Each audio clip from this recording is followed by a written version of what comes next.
check this out. Take a look at this. Jesus Christ, That right there is the mail. Now let's talk about the mail. Can we talk about the mail, please, Mac? I'm dying to talk about the mail with you all day, okay? Pepe Sylvia. This name keeps coming up over and over again. Every day, Pepe's mail's getting sent back to me. Pepe Sylvia, Pepe Sylvia. I look in the mail. Well, this whole box is Pepe Sylvia. So I say to myself, I gotta find this guy. I gotta go up to his office. I gotta put his mail in the guy's goddamn hands. Otherwise, he's never gonna get it. It's gonna keep coming back down here. So I go up to Pepe's office, and what do I find out, Mac? What do I find out? There is no Pepe Sylvia. The man does not exist, okay? So I decided, oh, shit, buddy, I gotta dig a little deeper. There's no Pepe Sylvia, you gotta be kidding me. I got boxes full of Pepe. All right, so I start marching my way down to Carol in HR, and I knock on her door, and I say, Carol, I gotta talk to you about Pepe. And when I open the door, what do I find? There's not a single goddamn desk in that office. There is no Carol in HR. Mac, half the employees in this building have been made up. This office is a goddamn ghost town. Excuse me, the fuck did you just say?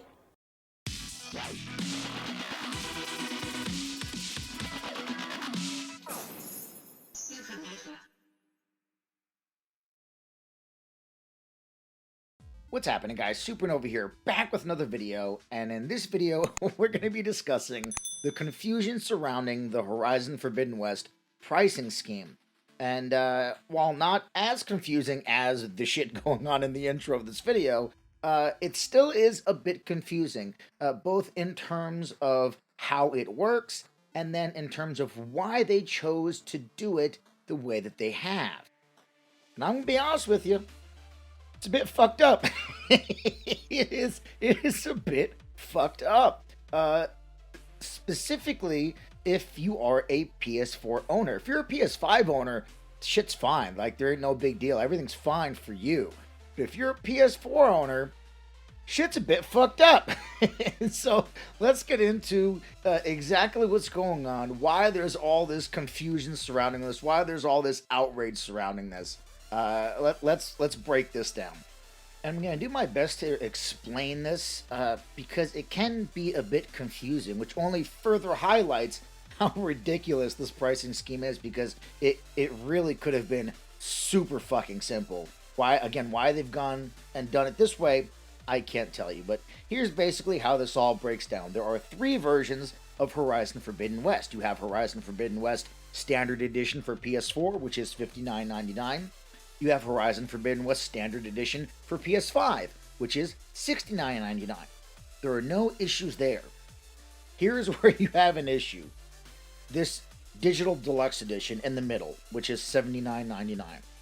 And the reason you have an issue with that is because that Standard Edition PS4 Horizon Forbidden West, that is only the PS4 version. Meaning that if you were to buy a PS5 later on down the road, your PS4 version of Horizon Forbidden West will work on your PS5, but it will still only be the PS4 version. So all the advanced water physics and everything else that the PS5 version is going to have, you will not get. Your version is still the PS4 version. Now, the common sense would say, okay, well, if the PS5 version of the game is only $10 more than the PS4 version of the game, I should be able to just upgrade my PS4 version to the PS5 version for the difference of $10, right? PS4 version is $60, PS5 version is $70. So if I have the PS4 version and I want to upgrade to the PS5 version when I get my PS5 later, I should just be able to pay $10 and get the PS5 version of the game. But unfortunately, for whatever fucked up reason, either PlayStation or Gorilla, I'm not exactly sure who, somebody has decided to not have an upgrade path for that standard PS4 version of the game. So if you want to buy a version of Horizon Forbidden West that will work on your PS4, and then also allow you to get the PS5 version when you get your PS5 later on down the road, you have to get the Digital Deluxe Edition, because that contains both the PS4 and PS5 versions of the game. The thing is, that's $80 fucking dollars. That's $10 more than the standard PS5 version of the game. They are essentially forcing you to pay an additional $10 just for the luxury of being able to take your PS4 Horizon Forbidden West game and making it a PS5 version. I mean, you can either do that, you can either pay the extra 10 or fucking buy the game twice, right? Those are your only options. There is no option for you to just pay the $10 difference and upgrade your standard PS4 Horizon Forbidden West to a standard PS5 version. You either buy the digital deluxe edition for $80 or you pay fucking for the game twice. And again, I don't understand why they've chosen to do this. Like, I can't think of any plausible explanation that can be given to me where I can say, okay, yeah, that makes sense. Because it makes no fucking sense. It makes no fucking sense. What would have made sense is that there is just an upgrade option for the PS4 version. I mean, they just literally did that with Ghost of Tsushima Director's Cut. It was $10 to upgrade from the PS4 version to the PS5 version. Why are they not doing that here? Again, there is no explanation I can think of where I could be like, oh yeah, that makes perfect sense. It makes no fucking sense. And it comes off as kind of sleazy, right? It comes off as kind of like, oh, you want the PS5 version and the PS4 version? Fuck you, give me an extra $10. And not even just an extra $10. Like, we already know that it's $10 to go from PS4 to PS5. This is 10 on top of that. So it's like, fuck you, give me an extra $10. Right? It's just like, why? Like, for what purpose and or reason have they decided to do this? It makes no sense. And like I said earlier, it is a bit fucked up. And I'm kind of late to this party because I wasn't understanding. See, people kept telling me on social media, like, hey, it's fucked up. They're making you get the digital deluxe edition in order to be able to upgrade to PS5. And my stupid ass, I was thinking of like, okay, well, yeah, it's, $59.99, PS4, and then the digital deluxe edition is going to be $69.99, so there's your $10. What's the big deal? Like, either you give them the $10 now or you give them the $10 later. Like, what's the big fucking deal if you plan on getting a PS5?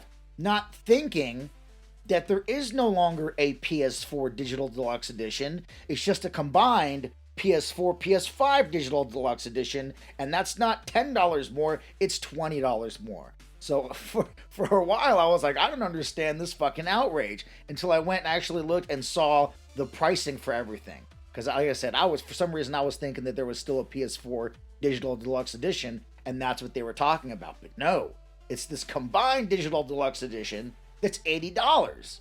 And again, I don't understand why they've done this. It makes no sense. It would have been super fucking simple to just have a $10 upgrade option, just like Ghost of Tsushima does. There would be nothing to clarify. There would be nothing to clear up. It would be very simple. Here's a PS5 version. Here's a PS4 version. If you want to get the PS5 version later, $10. I'm at a loss of words for this, man, because I can't explain it. I don't know why they've decided to do this. It makes no sense to me.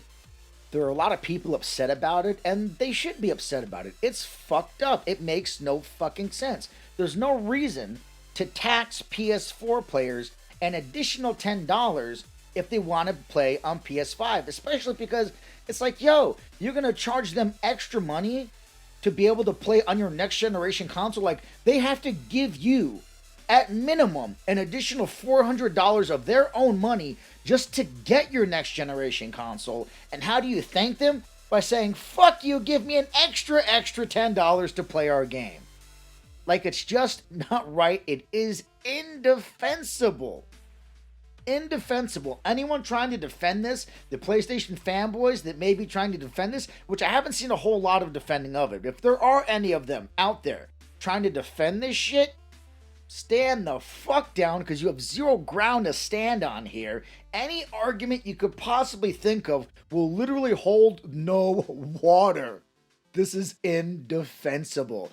PlayStation fucked up here. I don't know if it's PlayStation or Gorilla, but combined, the collection of PlayStation and Gorilla have fucked up here, because this is not okay. It is not cool to tax PS4 players an additional $10. Especially, like I said, when in order for them to even play on PS5, they have to first fork over, at minimum, $400. Like, you would think that PlayStation would be like, oh, thank you for purchasing our next-gen console. $10 and you can get the PS5 version. But no, they want to take an extra 10. And again, I'm at a loss for words as to why. It makes no sense. And I don't know if they can do anything about it at this point, but the game's not coming out till February. I honestly hope that between then and now, they do some type of fucking changing to this pricing structure, because as it sits now, it is fucked. But because this video doesn't need to be any longer than it already is, I've already made my point. I'm going to end the video here because I can just end up yelling into this microphone for another 20 minutes, regurgitating the same shit over and over again, but nobody needs that. So I'm going to end the video here, and that's all I got for you guys on this one. And that's the video, guys. Let me know what you think down in the comments. Do you also see an issue with this pricing structure, or is everything A-okay to you? Let me know what you think, and as always, feel free to like, share, and subscribe, and I'll catch you guys on the next Supernova.